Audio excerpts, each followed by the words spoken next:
वैशंपायन, जैमिन और सुमंत, ये चार शिष्य व्यास जी के वेदों के ज्ञाता थे।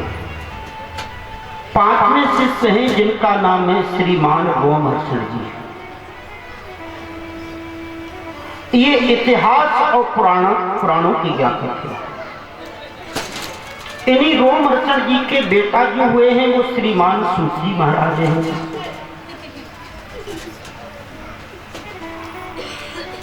अब इतिहास पुराणों की ज्ञाता सूत जी भी हैं। तीर्थाटन करते हुए सूत जी का आगमन हुआ नैमिषारण्य में, और नैमिषारण्य में जब सूत जी आए तो शौनक आदि 88,000 ऋषि वहां यज्ञ कर रहे थे। अचानक आना हुआ। जैसे अचानक सूत जी का आना हुआ है, शौनक आदि ऋषियों ने जाकर के सूत जी को प्रणाम किया है।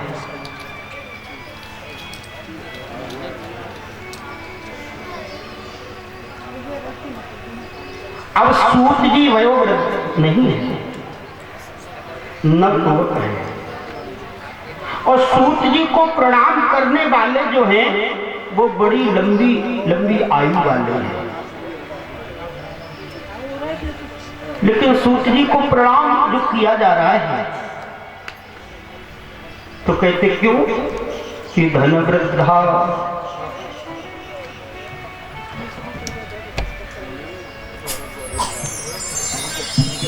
धन वृद्धा बल वृद्धा आयु वृद्धा तथैव च ते सर्वे ज्ञान वृद्धश्च किंकरा शिष्य किंकरा।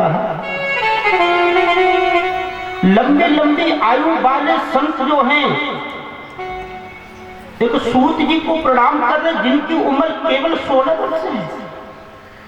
16 वर्षीय सूत जी को लंबी लंबी आयु वाले संत प्रणाम करते हैं। क्यों क्यों कि कोई धन में बड़े होते हैं, धन वृद्धा, बल वृद्धा कोई बल में बड़े होते हैं, आयु वृद्धा कुछ आयु में बड़े होते हैं। लेकिन इन सबसे बड़ा होता है कौन? ते सर्वे ज्ञान वृद्धश्च किंकरा शिष्य किंकरा। जो ज्ञान में बड़ा होता है वही सबसे बड़ा माना जाता है। इसलिए सूत जी को प्रणाम नहीं, सूत जी के दिव्य ज्ञान के लिए प्रणाम किया जा रहा है। शौनक आदि ऋषियों ने प्रणाम किया और प्रणाम करने के बाद में प्रश्न कर दिया, गुरु जी हमने आपके लिए इस यज्ञ में कोई निमंत्रण तो नहीं भेजा, कोई चिट्ठी पत्री तो नहीं भेजी। आपका जो आगमन हुआ है ये हरि की कृपा से हुआ है। देखिए, बिन हरि कृपा मिले नहीं संता। ध्यान ध्यान, बिन हरि कृपा मिले नहीं संता। बिना हरि की कृपा से संत नहीं मिलते।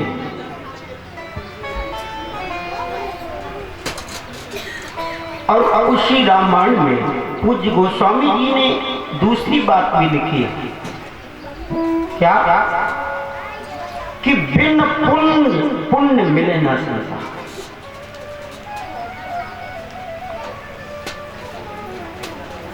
जब तक मेरे पास में पुण्यों की पूंजी नहीं है तब तक हमें संत के दर्शन नहीं होंगे। अच्छा, दो बातें कही गोस्वामी जी ने। एक बात कहिए कि बिन हरि कृपा मिले न संता। उन्हीं पूज्य महाराज जी ने कही कि बिन पुण्य मिले न संता। जब तक मेरे पास में पुण्यों की पूंजी नहीं होगी तब तक हमें संत नहीं मिलेंगे। तो एक तरफ कह रहे हैं कि बिन हरि कृपा मिले न संता, जब तक हरि की कृपा नहीं होगी तब तक संत नहीं मिलेंगे। लेकिन हमें कदाचित संत मिल जाए तो उसमें मैं हरि की कृपा मानूं या अपने पुण्यों का बल मानूं, क्या मानेंगे? हम तो नहीं समझ पाएंगे कि हमें जो संत मिले हैं ये हरि की कृपा से मिले हैं या हमारे पुण्य के बल से मिले हैं। तो हम आपको बता ही देते हैं, बातें दोनों सत्य गोस्वामी जी ने लिखी हैं। बिन हरि कृपा मिले न सत्ता, वो बात है सुंदर कांड की, जो मेरे प्रभु श्री राम ने लंका में विभीषण के पास में हनुमंत लाल को भेजा है। तो वहां से भेजा है प्रभु ने विभीषण के पास में। विभीषण साधु जो परमात्मा की प्राप्ति के लिए साधन कर रहा है वो साधु होता है, जो परमात्मा को प्राप्त कर लेता है वो संत हो जाता है। तो यहाँ पर बिन हरि कृपा मिल नहीं सकता, क्यों प्रभु ने भेजा। और बिन पुण्य मिले ना सकता। तो जब स्वयं बिना निमंत्रण दिए, बिना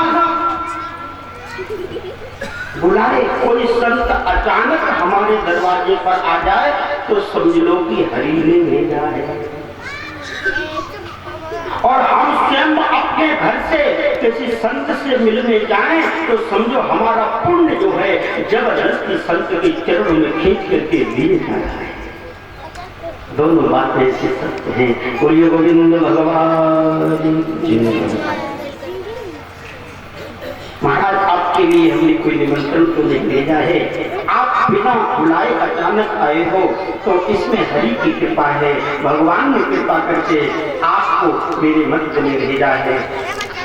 हम आपसे कुछ पूछना चाहते हैं, पूछो। आप इतिहास पुराणों की ज्ञाता है, आपके ऊपर गुरुदेव की बड़ी कृपा है। आप ये बताइए कि अज्ञान विध्वंस कोटि सूर्य समप्रभा सूताख्यायी कथा मम कर्ण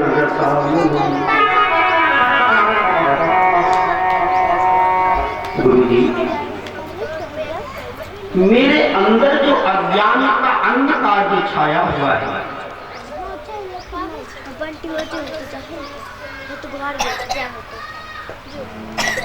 ये सूर्य इसको दूर नहीं कर सकते।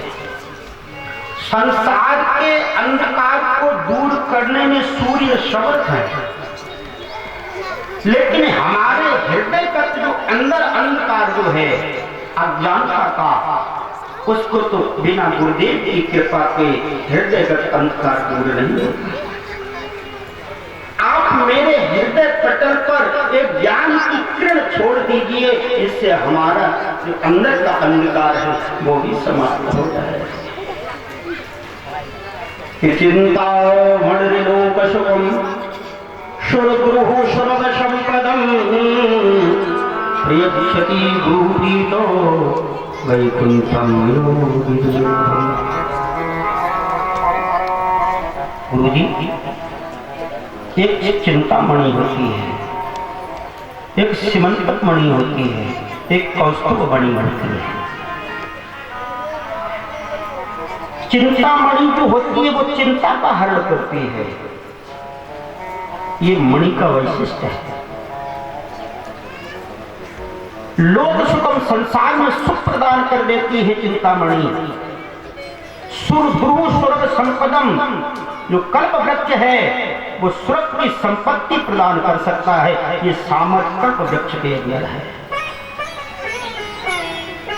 लेकिन कल्प वृक्ष और मणि में ये सामर्थ्य नहीं है जो भगवान का साक्षात्कार करा दे। ये यदि सामर्थ्य है या किसी में तो सद्गुरुदेव की कृपा में है। प्रियक्षति गुरु प्रीतो वैकुंठम योग दुर्लभम, गुरु जी की यदि कृपा हो जाए शिष्य पर तो योगियों के लिए जो दुर्लभ वैकुंठ भी सद्गुरुदेव सहज में ही प्रदान कर देते हैं। इसलिए गुरुदेव आप एक ज्ञान रूपी किरण मेरे हृदय पटल पर डाल दीजिए। सूर्य जी कहने लगे, ऋषियों सर्व सिद्धांत निष्पन्नम, मैं सभी का जो सिद्धांत है उसे मैं बताएंगे जो मैंने अपने पूज्य सद्गुरुदेव भगवान से सुना है। कौन है गुरु जी? सुखदेव जी महाराज हमारे पूज्य गुरुदेव है। वो हमने प्रभाव अपनी आंखों से स्वयं देखा और कानों से सुना है। और एतस्माद् अपरम किंचिन मनःशुद्ध्यैन विद्यते जन्मांतरे भवेत् पुण्यं तदा भागवतं लभेत्। इससे बढ़कर के मन की शुद्धि का दूसरा उपाय हो ही नहीं सकता। और जन्मांतरे एक जन्म की बात नहीं है, जन्म जन्मांतर युग युगांतर कल्प कल्पांतरों के जब जीव के पुण्य उदय कल होते हैं तदा भागवतम लभेत, तब उसको भागवत की कथा श्रवण करने का सौभाग्य प्राप्त होता है। कोटि जन्म समुत्थेन पुण्य नैव तु लभ्यते। एक जन्म की तो बात छोड़ो, करोड़ों जन्मों के जब पुण्य एकत्रित होते हैं तब उसको कथा सुनने में मन लगता है। ऐसी भागवत की कथा है। महाराज सूत जी ने कहा, ऋषियों एक समय की घटना मैं आपको बताऊंगा कि परीक्षिते कथां वक्तुं सभायां संस्थिते सुखे सुधा कुंभं गृहीत्वैव देवास्तत्र समागमन्। महाराज परीक्षित को जब समीक पुत्र श्रृंगी ने श्राप दे दिया कि कौशिक्यापा उपस्पक्षम वाग वज्रम विसर्जा, हे राजा तुझे साथ में तक्षक डसेगा। परीक्षित बेचारे घबरा गए, गंगा मैया के किनारे पर आ गए। तत्रोप जुगमुर भुरवन पुवाना महानुभावा मुनियांस शिष्या, 88,000 ऋषियों की भीड़ हो गई।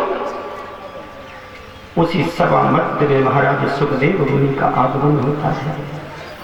सूत जी ने कहा, हमारे गुरु जी जब आए, गुरु जी के चरणों में परीक्षित लेट गए, अर्घपाद से गुरुदेव का पूजन किया और प्रश्न कर दिया।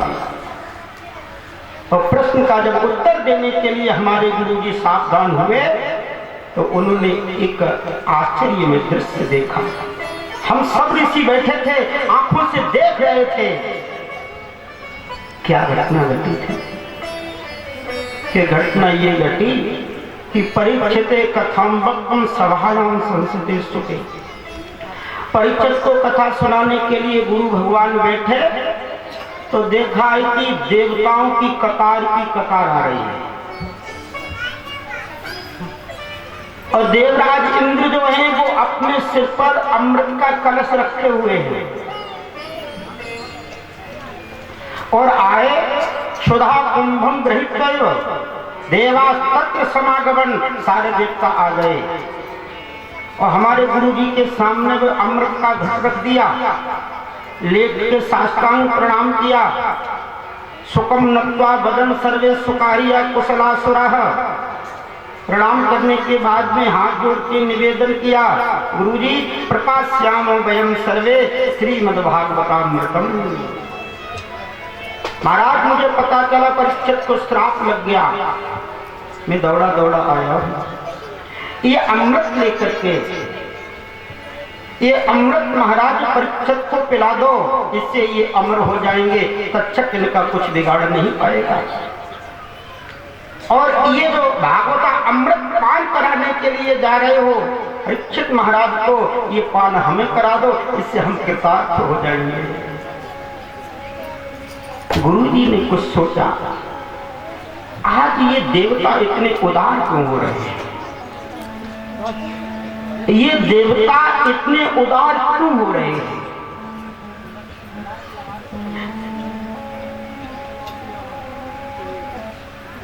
अरे विनिमय तो बराबर की वस्तु में किया जाता है। फूटी कौड़ी देने वाले ये देवता नहीं, वो भी अमृत लेकर के आए।